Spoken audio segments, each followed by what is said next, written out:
lavorai no? Rosanna, quanto sono felice di vederti. Bene. Come stai? Tutto bene? Io? Sì. Vabbè, come sta una persona che gli è cambiata completamente la vita. Per cui, insomma, però cerco di tener duro, come al solito. Sì, so bisogna che in qualche maniera... molto coraggiosa. Sì, farsi una ragione. Ma sono venuto ancora una volta a parlare di tutte queste ingiudizie, di queste accuse che hanno fatto a Walter, sì, sempre attorno al K2. Sì. E penso che la cosa deve essere chiara prima o poi, per chiunque e per tutti i tempi. Sì. Per me, per noi è chiaro. Guarda, ti ringrazio moltissimo perché il tuo aiuto è molto importante. E noi andremo adesso a vedere alla base di tutto quello che è accaduto sul K2 nel 1954. Bene, andiamo. È un entusiasmo contagioso quello che accoglie i protagonisti della spedizione italiana che ha conquistato il K2. Dopo la guerra e gli anni della ricostruzione, una pagina di gloria torna a vedere protagonista di nuovo l'Italia. 12 scalatori, il meglio dell'alpinismo nazionale, sono riusciti in un'impresa che aveva visto tutti gli altri fallire in precedenza. Ardito Desio, il capo e la mente organizzativa della spedizione, è ancora in Karakorum per ultimare la parte scientifica della missione. Vuole che i nomi dei due conquistatori siano rivelati solo al suo rientro, ma la consegna del silenzio non regge. Lacedelli è già preso di mira dai cineoperatori come un divo del cinema. Così come Compagnoni, che torna in aereo per le cure necessarie al congelamento di una mano.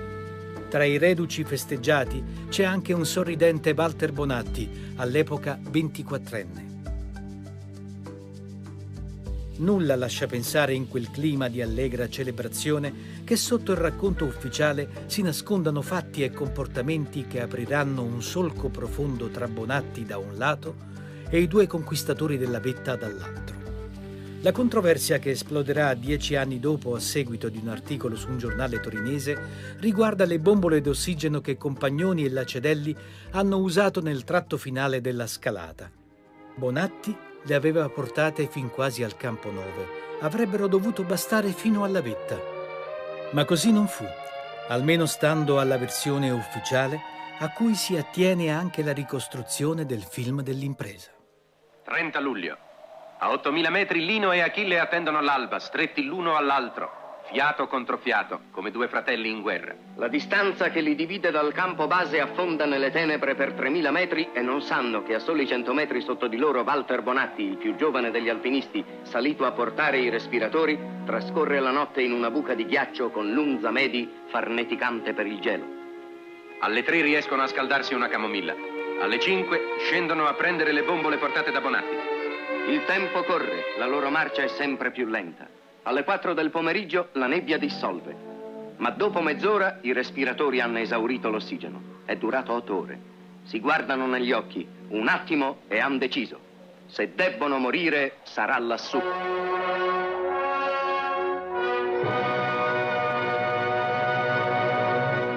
Abbiamo visto questo film nelle sequenze più anche romantiche, questo salire su queste creste con i vari pensieri espressi dai protagonisti.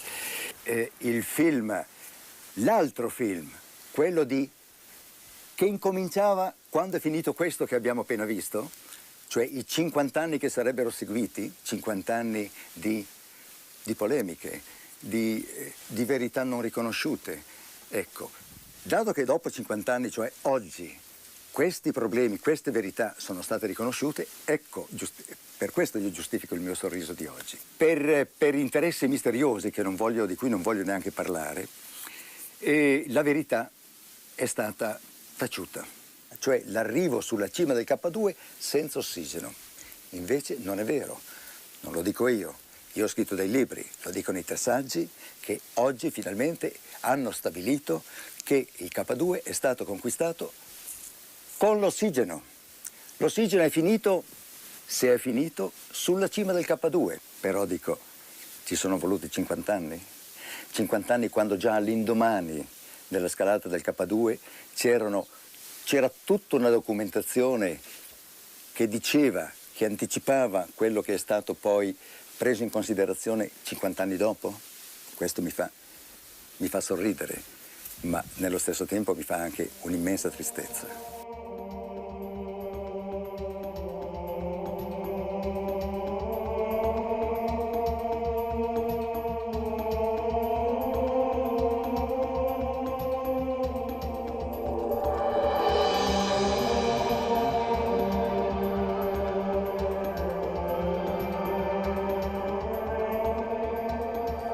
Stiamo parlando di una brutta lite, un abisso profondo che si è aperto fra Walter Bonatti, giovane, più tardi il più bravo alpinista di tutto il mondo, e l'alpinismo ufficiale italiano dall'altra parte. E per capire questa lite bisogna ritornare agli inizi, quando è nata la rivalità fra Walter Bonatti da un lato e Lino Lacidelli dall'altro.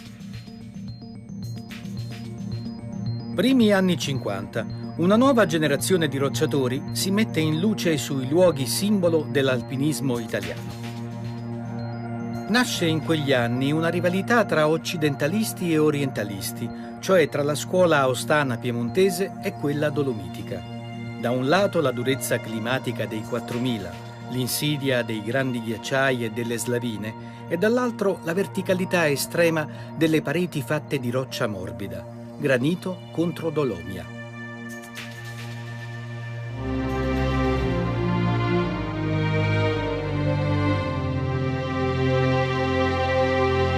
Il massiccio del Monte Bianco costituisce da sempre la palestra su cui si confrontano le migliori individualità.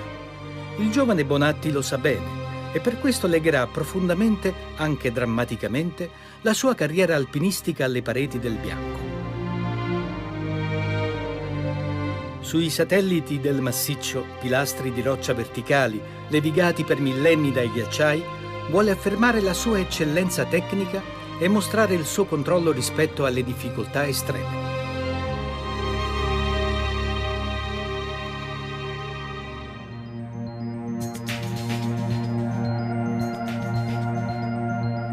Nel 1949, a 19 anni, Walter Bonatti ha fatto la ripetizione della Ovest delle Guinois, la via Ratti, una via molto difficile allora, e avevano poco, una corda da canapa, un po' di chiodi normali.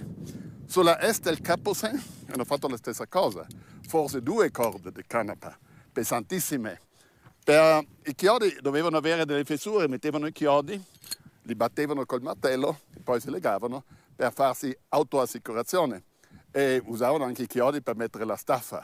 Nello stesso stile, stesso materiale, ha fatto anche la est del Caposin. Ed era la via più difficile allora non soltanto del Monte Bianco, probabilmente del mondo. Il sole, prossimo allo zenith, aveva reso l'aria soffocante quel giorno sulla Mer de Glace. Ma il mio sguardo era ancora là, su quel complesso di guglie, dove spiccava un superbo pilastro rosso, dominante la scena. La cosa fin da principio mi affascinò moltissimo. Era un mio sogno quello di raggiungere una cima per una via tutta mia, voluta e tracciata soltanto dalla mia logica, seppure con un compagno legato alla mia corda.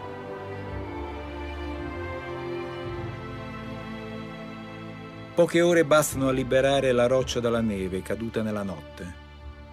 Attacco dunque gli strapiombi direttamente, dando inizio a un confronto serrato tra uomo e montagna.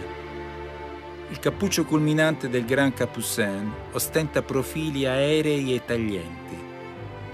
Una facile traversata di una dozzina di metri a sinistra ci riporta al centro della parete, dove inizia una serie di diedri che fanno un tutt'uno coi grandi tetti sommitali. Qui il vuoto è tornato impressionante. Supero una larga fessura ricorrendo agli unici 2 cunei di legno che portiamo con noi. La lotta con il freddo, alle mani in special modo, è almeno pari a quella che oppone la parete con le sue difficoltà. Ancora un salto di rocce verticali e finalmente la cima del Grand Capucin.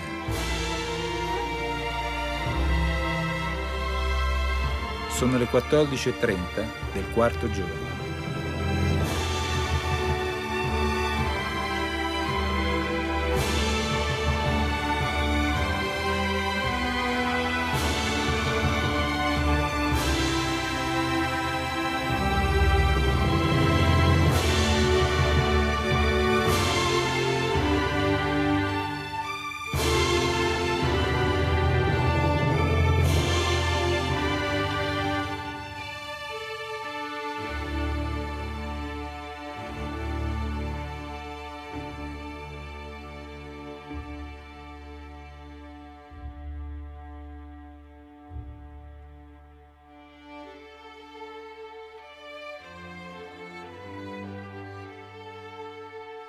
Subito dopo la seconda guerra in Dolomiti la roccia diventa il centro dell'interesse sportivo sulle Dolomiti. Sono gli scoiattoli Cortina che fanno il pilastro della Tofana di Rozas. Bonatti fa la sud-est della Tofana di Rozas e viene un francese molto famoso, Georges Livanos, che sul Civetta, sulla cima su alto, fa la via più difficile del mondo, finché gli scoiattoli ritornano a tentare la sud-est della cima Scotone, che sarà per un po' di tempo la salita su roccia più difficile che esiste sulle Dolomiti.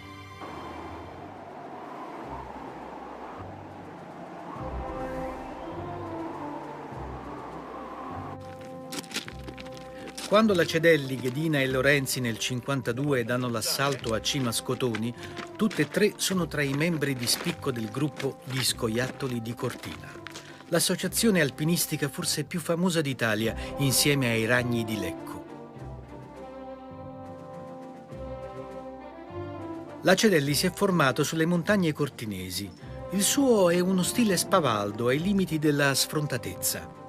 Va alla ricerca di nuove vie prestigiose, come nel caso di Cima Scotoni, per accreditarsi come l'enfant prodige dell'alpinismo italiano, ma non disdegna anche di ripetere le scalate dei più importanti rocciatori della sua generazione.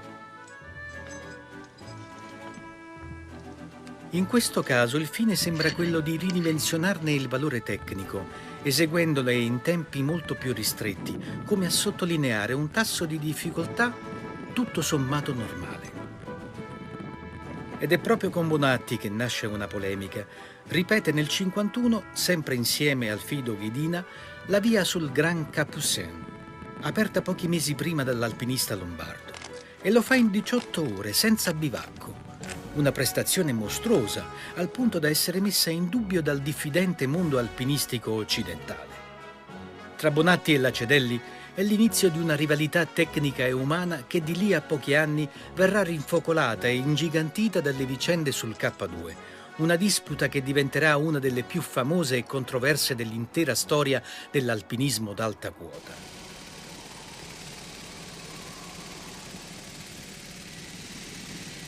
È difficile oggi cogliere completamente il valore tecnico, oltre che morale, delle imprese alpinistiche dei primi anni 50.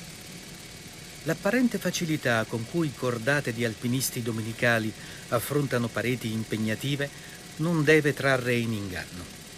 Il rapporto fra uomo e natura era allora diretto e spietato. La violenza degli elementi della grande montagna non lasciava di norma una seconda possibilità a chi ne sfidava la forza. Si trattava di trovare soluzioni tecniche molto difficili, confidando sulla propria capacità di controllo e sulla personale forza di carattere, sapendo di essere totalmente soli in questo confronto. Allora, nel periodo di La Cedelli e Bonatti, l'alpinista era autoresponsabile. Pensava molto bene che cosa faceva, perché in caso di emergenza era fuori e non c'era nessuno che veniva a prenderlo. Non c'era il portatile, non c'era l'elicottero, non si poteva fare delle manovre come le vediamo in queste immagini, manovre di grande capacità. Però lo sport dell'alpinismo ha perso perché l'esposizione è molto meno di una volta e il mio rispetto per questa generazione, Bonatti, La Cedelli, anche compagnoni, il gruppo del K2 è quasi infinito perché hanno fatto il loro alpinismo in esposizione massima.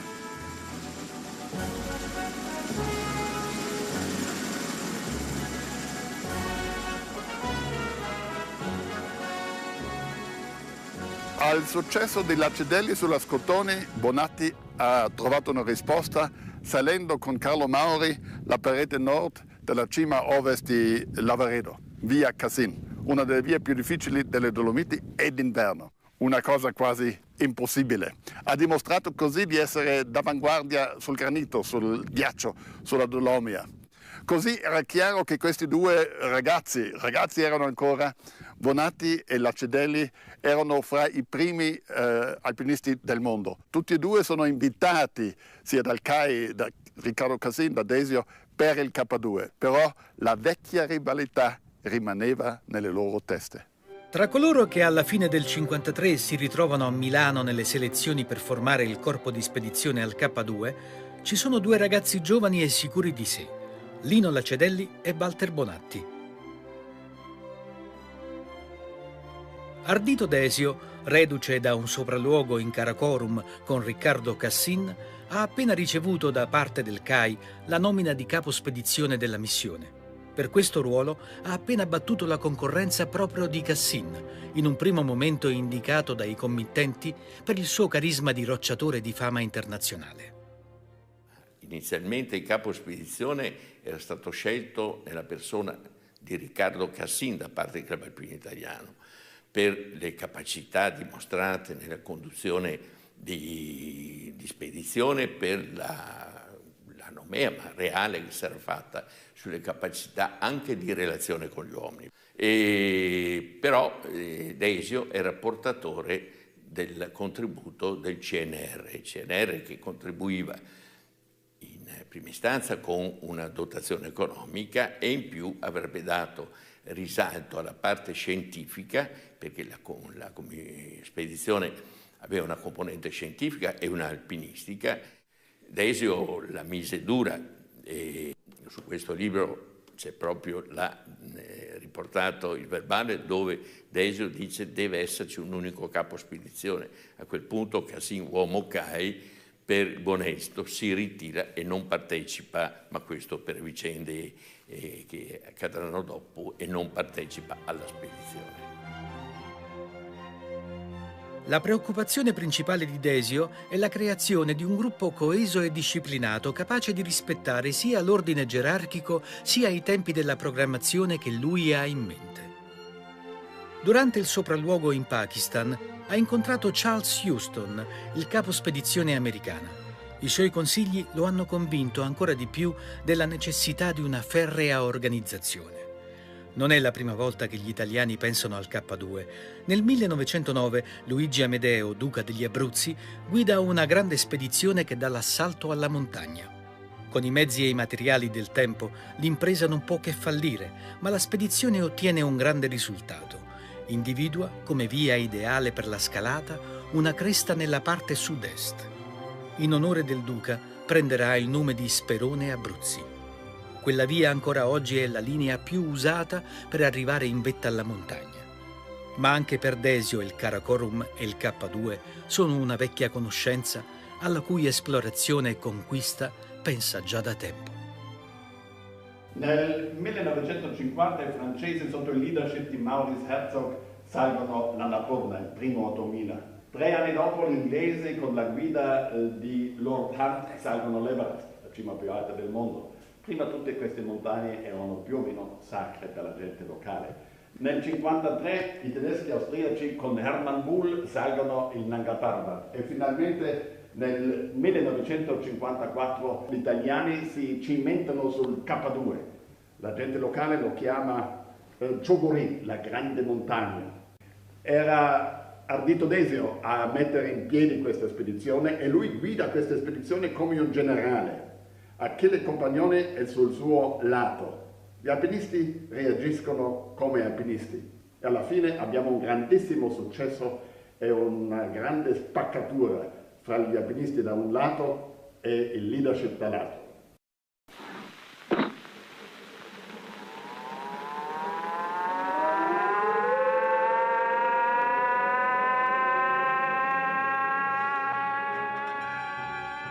Una volta ottenuto il permesso dal Pakistan, Desio e il suo gruppo si concentrano nella preparazione della spedizione.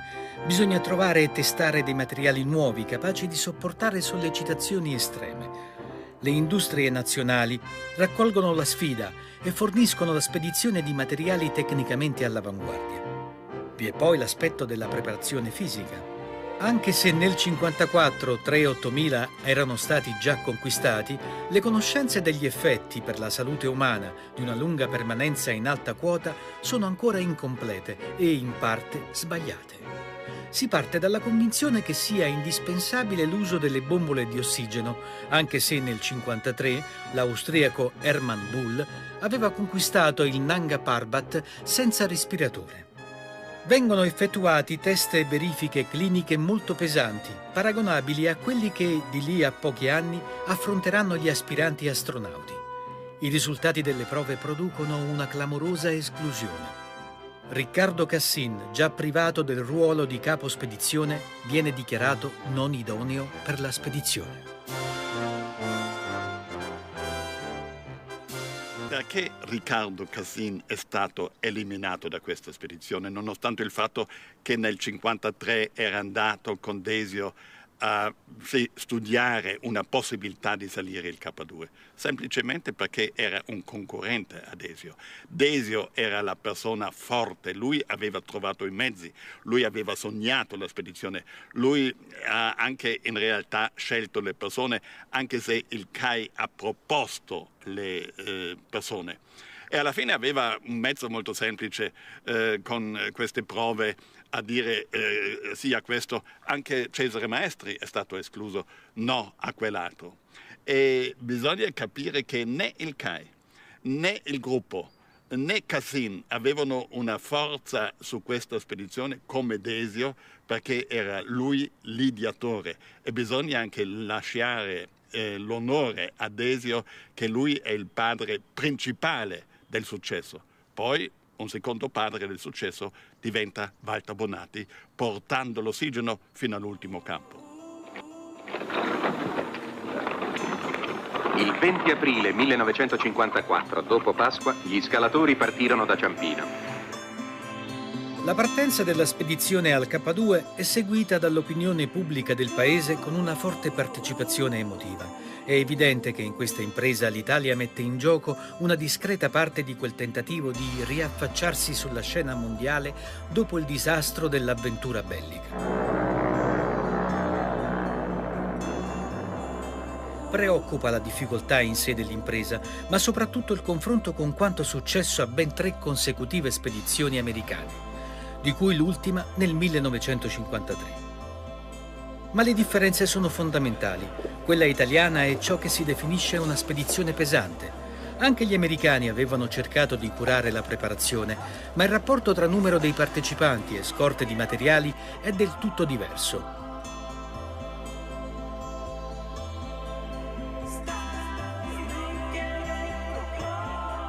Desio sa che le avversità logistiche e ambientali che hanno sconfitto quanti hanno affrontato l'impresa in precedenza potrebbero colpire anche la sua spedizione. Per questo mette insieme una quantità di attrezzature provviste senza precedenti. La sua strategia è quella di portare l'assedio alla montagna, attaccarla come se fosse una fortezza inviolata. Rivela solo a pochi collaboratori che è pronto a tentare l'impresa fino a settembre, preventivando l'arrivo di una nuova squadra di alpinisti che dia il cambio a quella iniziale, a quel punto prevedibilmente stremata dagli sforzi fatti.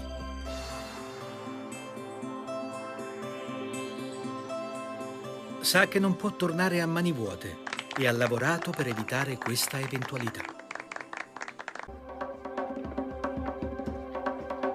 Ultimate le operazioni di trasporto del materiale da Rawalpindi, la carovana italiana si organizza a Skardu, tradizionale base di partenza per le spedizioni verso il Karakorum.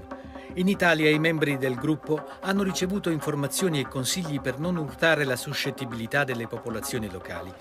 L'etnia principale è quella dei Balti, una popolazione di origine himalayana con forti influenze tibetane. Tibetana infatti è la lingua che parlano, anche se non professano più la religione buddista, essendo passati dal XVI secolo sotto l'influenza islamica.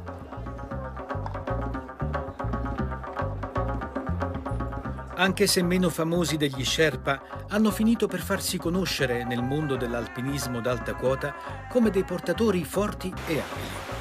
Ma l'affidabilità non è la loro qualità migliore, come presto scopriranno gli italiani durante la migrazione che da Skardu li porta al campo base, per un percorso di circa 200 km e un dislivello di 2800 metri. Nei 45 giorni di viaggio, Desio e i suoi dovranno fronteggiare una continua fronda con i 500 portatori, principalmente provocata dal rifiuto di marciare col tempo avverso, da piccoli ricatti a sfondo economico, contestazioni sul cibo.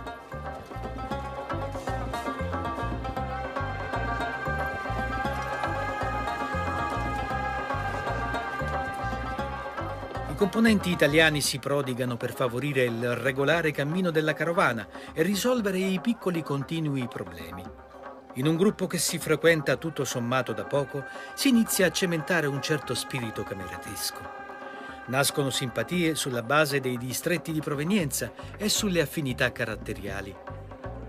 Ma le vecchie rivalità non spariscono. A Urdukas siamo a quasi 4.000 metri, ci sono dei grandi blocchi di roccia e Bonatti riesce a fare una fessura, gli altri tentano, non riescono. Il giorno dopo, molto strana questa storia, Lacedelli tira Bonatti, ancora nel sacco da bivacco, sacco da piuma, fuori dalla tenda e Bonatti cade su un pendio e si fa male, ma non dicono a Desio che cosa è successo perché hanno paura che facesse una scena. E Bonatti fino al campo base soffre perché ha le macchie blu dappertutto.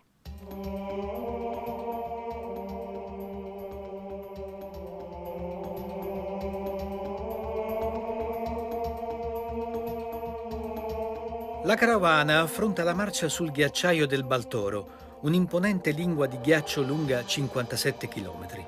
Salendo di quota, la neve diviene sempre più abbondante, complicando il cammino dei portatori. Incominciano a sfilare nel paesaggio le prime montagne della catena del Karakorum, ciascuna delle quali risulterebbe in Europa di gran lunga la più alta del continente.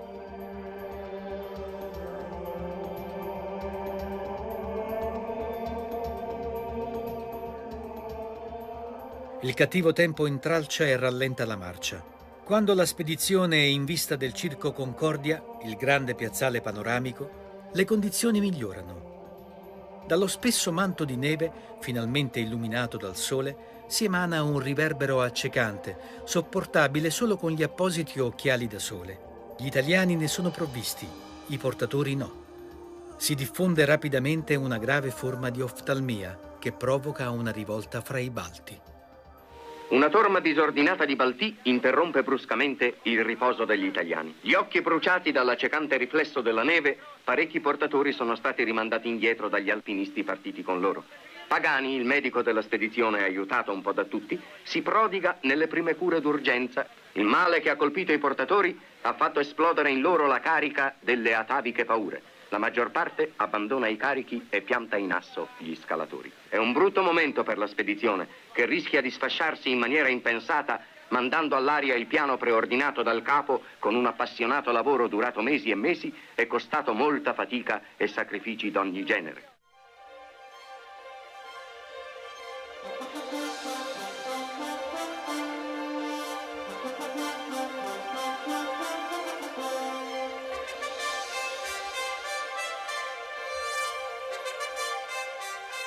La vista del K2 in tutta la sua impressionante imponenza e bellezza ricompone per il momento i dissidi e rinsalda la determinazione del gruppo.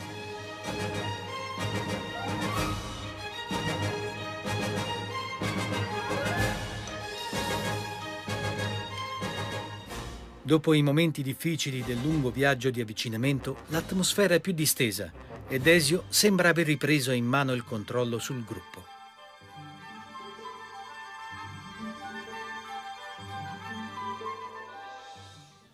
Il Desio voleva vedere una squadra anche di questo tipo di scolari proprio che obbedivano. In una situazione del genere normalmente tutti vanno a dormire alle 8 di sera, ubbidiscono, non raccontano barzelettacce e così però è stato, e tutti raccontavano barzellette, e il Desio naturalmente faceva solo con questi ragazzacci. Invece ognuno del campo base aveva già una sua tenda fissa, per cui non doveva andare a gridare a 200 metri dove hai messo questo, quello e l'altro. No, era già molto ben organizzato. Questo, ancora una volta, bisogna lasciarlo al Desio. Il lavoro in parete procede con i tempi che Desio ha previsto nelle sue tabelle. Le posizioni dei vari campi coincidono quasi sempre con quelle scelte dagli americani. Anche l'uso di un piccolo montacarichi è ripreso da loro. Diversa però è la qualità dell'organizzazione e l'utilizzazione degli uomini che a turno scendono al campo base per riposare e riprendere le forze.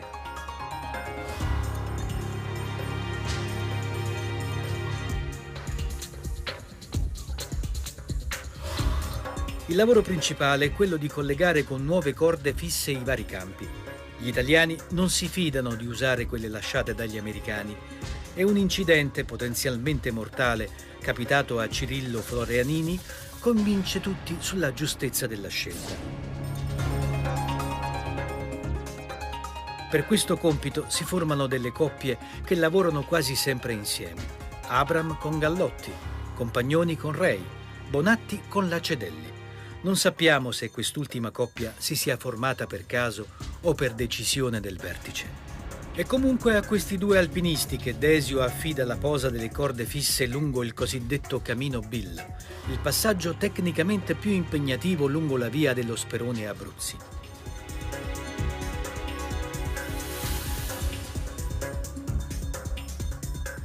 Parallelamente alla sistemazione dei campi si predispone l'invio in quota dei materiali.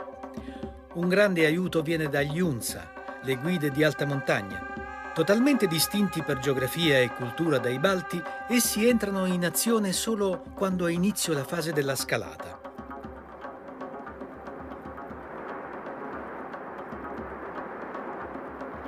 Ma tutto viene sconvolto da un'improvvisa disgrazia che colpisce la spedizione. Dopo alcuni giorni di tosse, a cui nessuno aveva dato peso, le condizioni di Mario Pucioz improvvisamente si aggravano. Il 21 giugno l'alpinista valdostano muore per edema polmonare nella sua tenda al campo 4.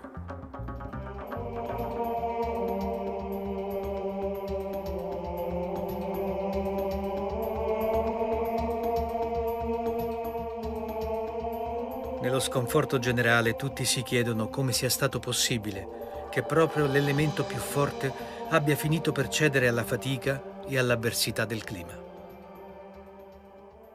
Questo ragazzo non è mai stato a contatto con le malattie dei trucchi della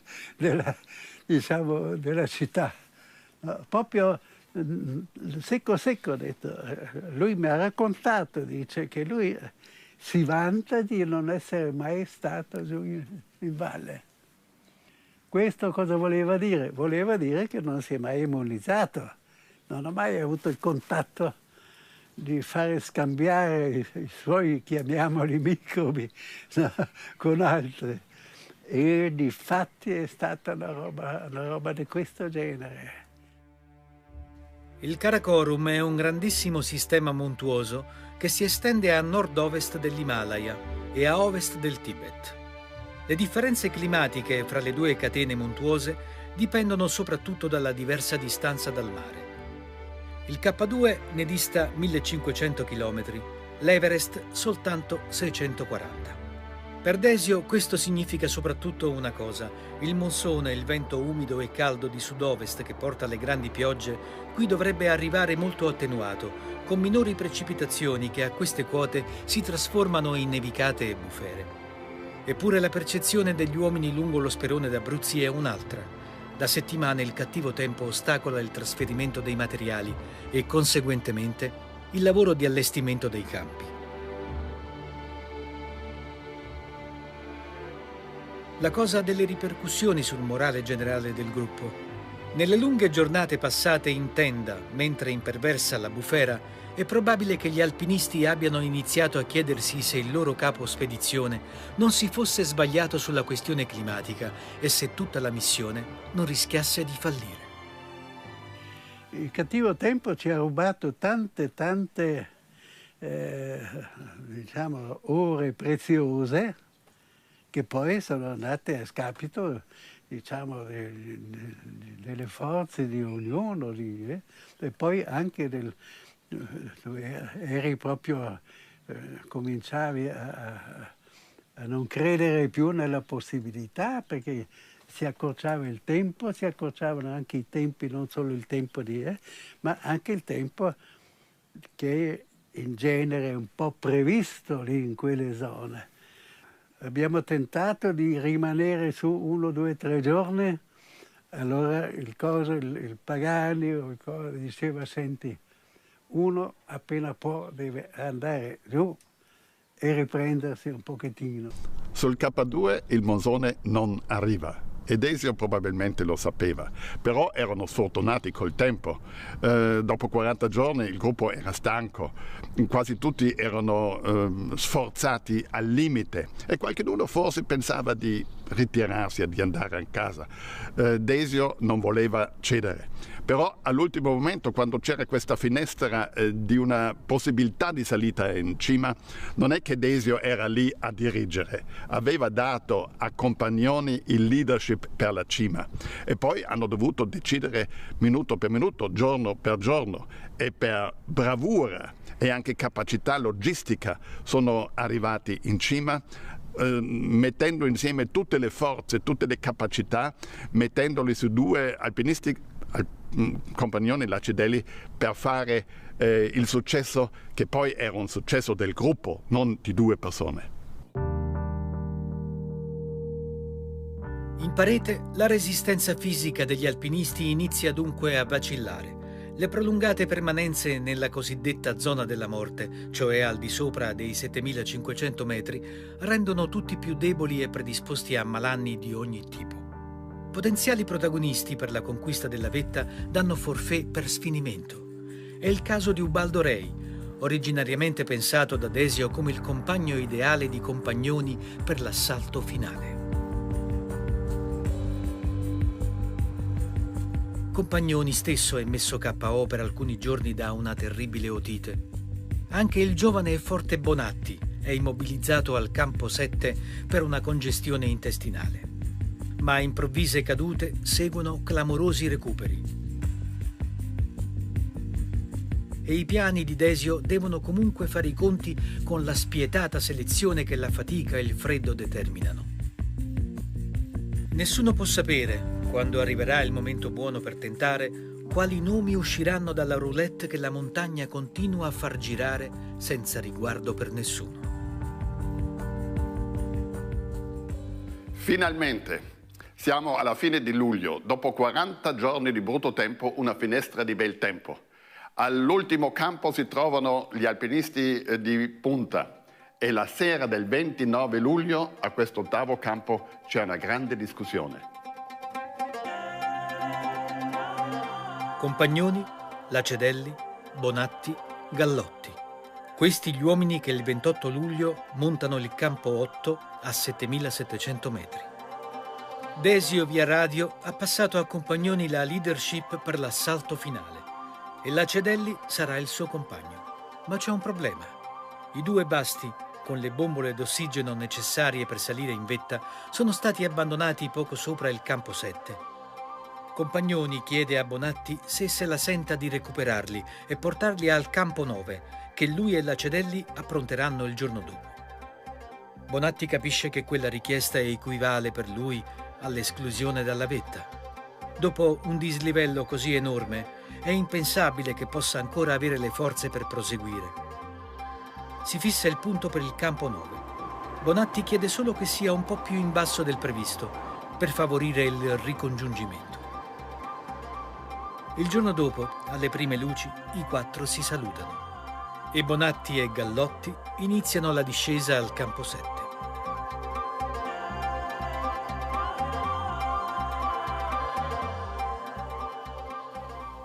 Il 30 luglio 1954 è il giorno chiave della cosiddetta vittoria sul K2. Lacedelli e Compagnoni salgono verso il campo nono. Abram, Luhunzo Madi e anche Bonatti salgono a portare l'ossigeno a loro due. E viene notte, Abram è disceso. Gli altri stanno lì, non sanno più trovare la tenda. Compagnoni e Lacedelli non danno luce a chi viene, forse anche perché la tenda era troppo piccola per tutti e quattro. E così Bonatti e Madi sono costretti a pernottare fuori.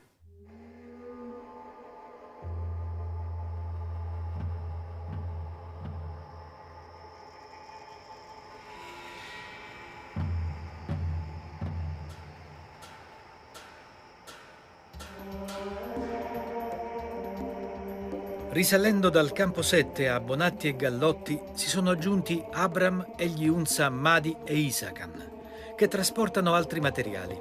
Dopo una breve sosta al campo 8 per rifocillarsi, il gruppo riparte, ma Gallotti e Isakan danno forfait. Anche Abram, dopo un buon tratto, decide di tornare al campo 8 per le avvisaglie di un congelamento a un piede. Bonatti e Madi salgono stremati fino al punto stabilito, ma della tenda del campo 9 non vi è traccia. Iniziano a gridare nel vento degli 8000 metri per richiamare l'attenzione dei due compagni. Dopo un primo contatto senza esito, quando ormai è quasi notte, si ode distintamente la voce di Lacedelli che dice di lasciare lì le bombole e di tornare al campo sottostante. Bonatti gli obietta che con l'oscurità non è più possibile scendere, ma il dialogo si interrompe e da quel momento inizia il terribile bivacco dei due a 8060 metri. Bonatti ne uscirà indenne grazie alla sua eccezionale tempra. Madi, che non indossa gli scarponi in dotazione alla spedizione, che peraltro anche gli Unza avevano, dovrà subire l'amputazione delle dita dei piedi. Adesso c'è la grande domanda. Che cosa doveva o poteva succedere? Bonatti sicuramente, volendo, avesse avuto la possibilità di andare in cima lui, anche senza ossigeno. E non l'ha fatto, forse perché in questa notte ha perso tutta la sua energia. Però dobbiamo anche constatare che soltanto con l'aiuto suo era possibile per Compagnoni e Lacedelli a farcela. Però rimane la grande domanda: Bonatti voleva andare in cima? Probabilmente sì.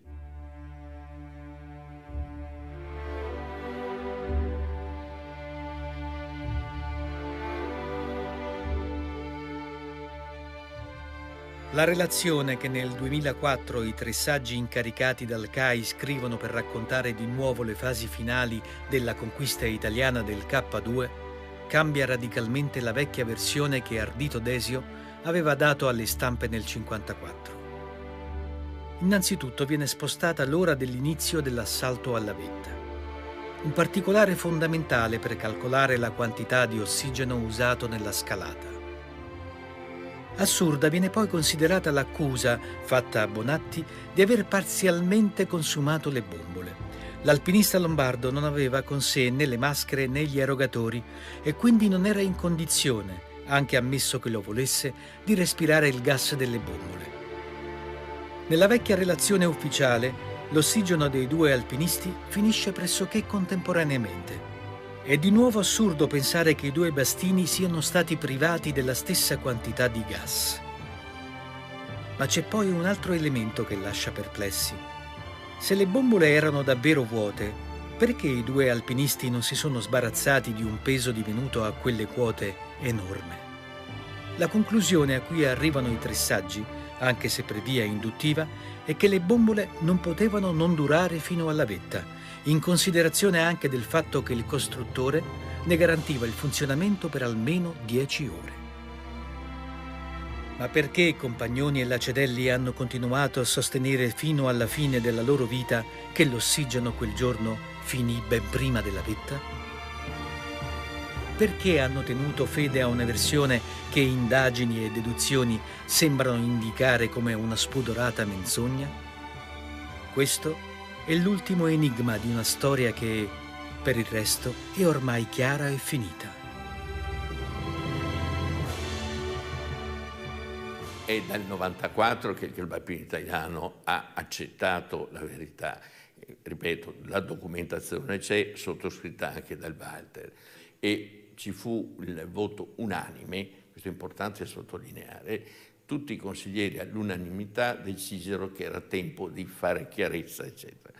Qui ci sono documentazioni della nostra stampa sociale di allora, con pubblicazioni e lettere sottoscritte, 2 lettere sottoscritte da Walter Bonatti, dove ringraziava, anche se il CAE in era tardiva, però aveva preso coscienza di quanto era veramente successo, e soprattutto un gesto relativamente coraggioso, se vogliamo, che verità doveva venire a galla. E quindi si decise di affidare 5 saggi, uno per tutti, Fosco Maraini, un approfondimento che si concludesse con una relazione e una valutazione. Ne è nata una relazione che poi è stata trasformata in un libro.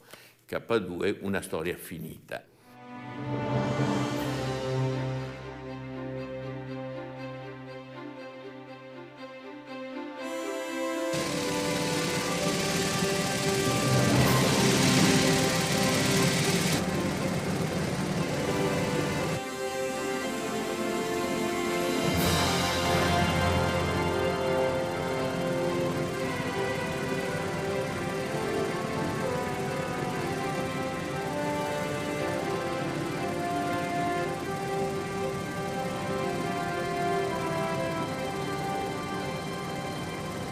Eccoci fuori adesso il pilone del Dru, vediamo anche i pezzi caduti. In realtà il pilone di Bonatti non c'è più perché il granito è crollato, quasi come fosse una protesta contro quello che hanno fatto con Walter Bonatti.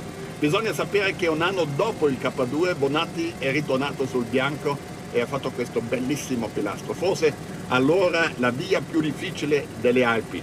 I francesi, i tedeschi, gli inglesi lo chiamano pilastro Bonatti. E Bonatti con questa ascensione è diventato un altro. Si è ritirato e ha trovato la sua pace dopo il K2.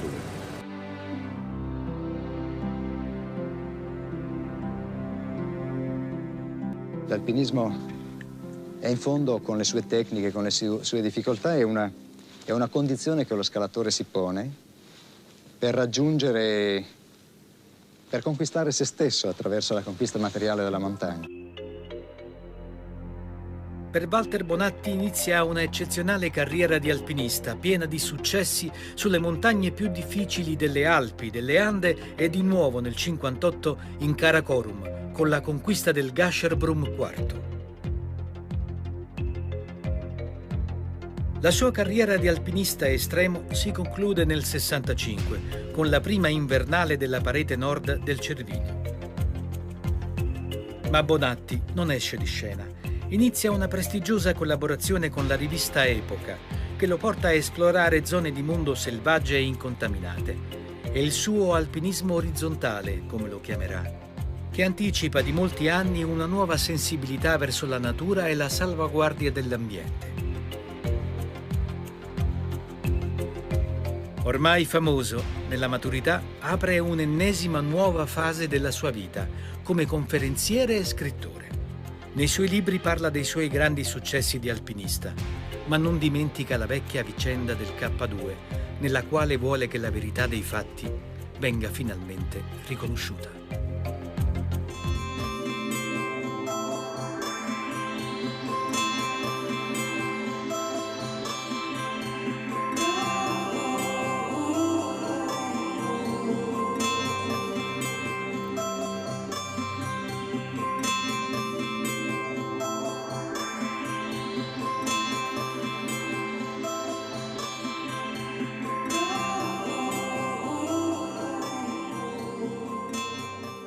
Rosanna, mi piace tantissimo questo libro che hai fatto in ricordo di Grazie, Walter. mi fa molto piacere. E le 4 pagine più importanti sono quelle che sono state scritte sul K2. 4 pagine.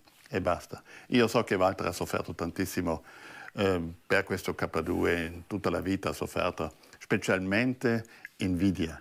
Però ho un po' la sensazione che questa invidia è una forma di ammirazione. Sì, d'accordo, però una cosa molto importante in questo momento, voglio ricordare, Walter ha iniziato la sua lotta contro il K2, K2 non c'entra, insomma, contro la situazione del K2, quando ancora Lacedelli e Compagnoni e Desio erano in vita.